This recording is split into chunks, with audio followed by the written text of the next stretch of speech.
Assalamu alaikum rahmatullahi wa barakatuh. I hope you're having a good day, a good evening, a good night. I don't know where you are, but I do hope that you're having a good one.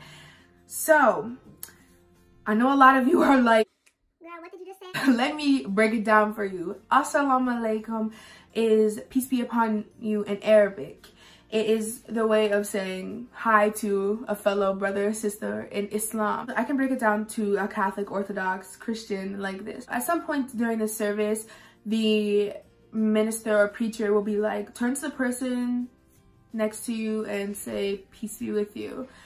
Instead of saying that, we say assalamu alaikum, but we say that every day that we see each other as a greeting. I know that I have a lot of non-Muslims viewing my revert story.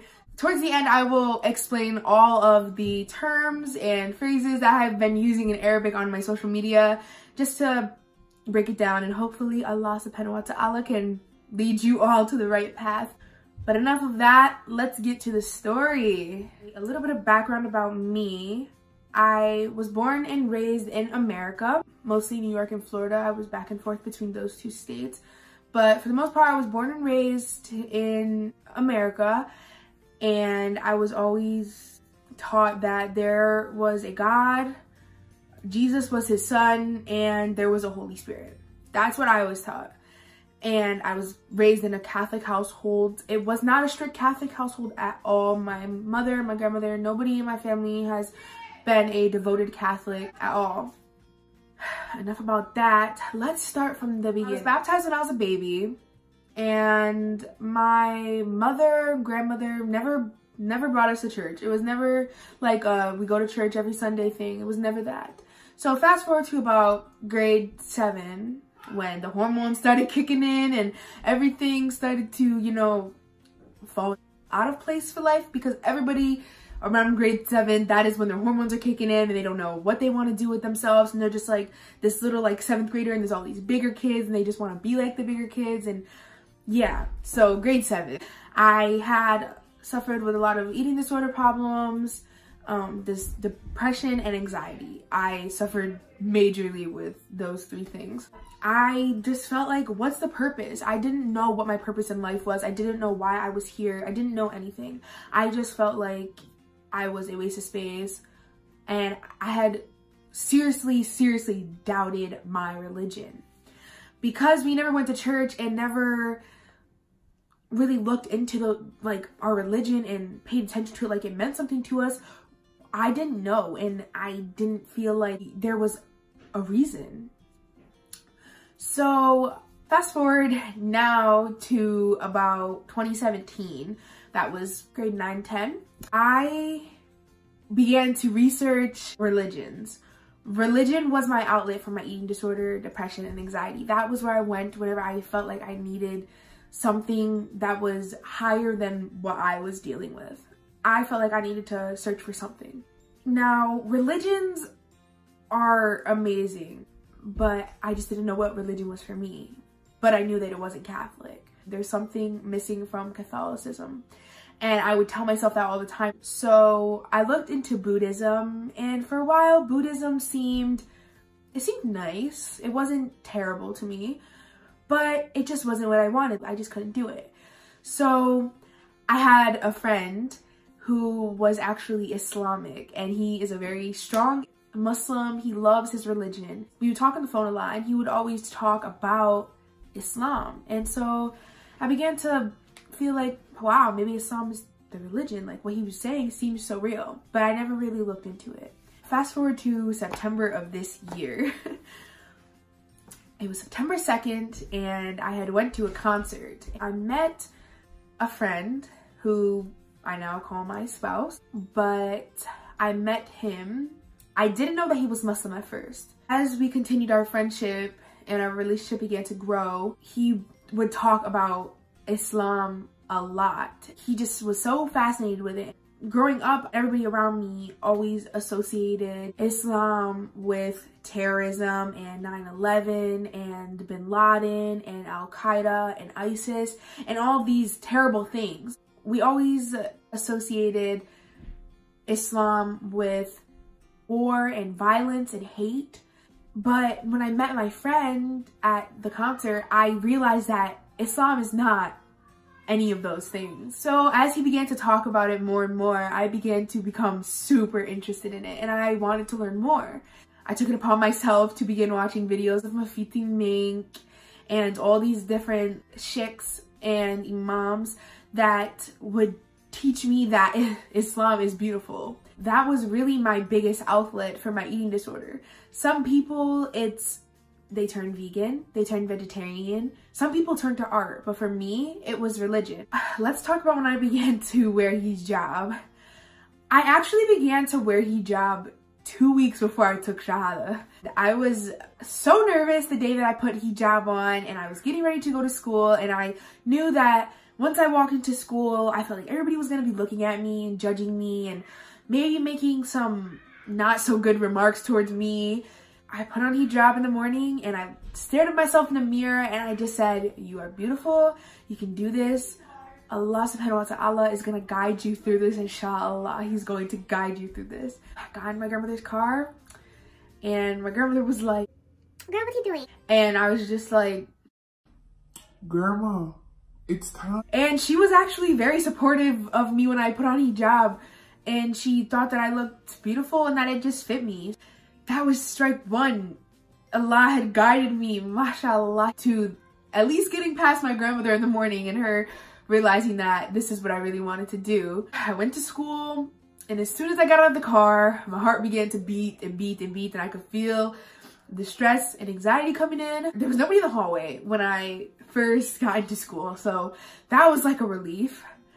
And as I walked down the hallway, I saw some teachers, and I was just like thinking in the back of my head, like, oh my God, they're looking at me like, what is she doing? What does this girl do? And so I just continued to walk, and I just focused on myself, and I remembered that Allah was there with me, mashallah.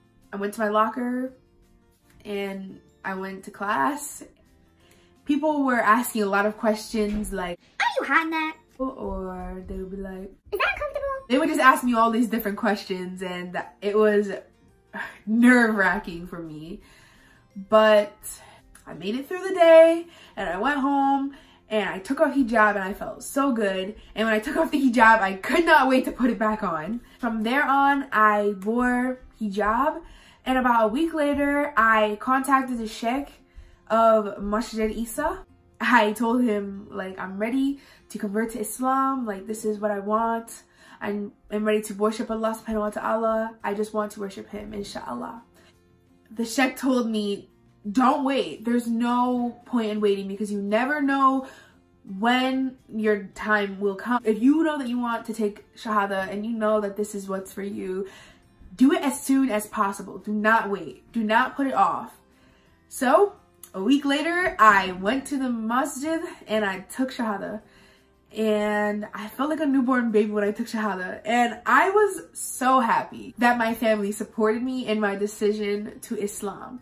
At first, I thought that they were going to be a little beside themselves, a little nervous, a little unsupportive, but they were not at all. They were happy for me, and it was amazing. I was personally scared to take Shahada because I thought that as soon as I walked in, I was going to be judged. I thought that they like think terrible things about me or like shun me and like look at me like, who is she? Like, oh, a Christian? Like, I don't know. I was nervous, but it was not like that at all. Islamic people are not judgmental. Muslims are so nice. They are the most selfless people I have ever met in my life. And once I converted, I began to understand that even more. They are so selfless. They will do anything for brothers and sisters.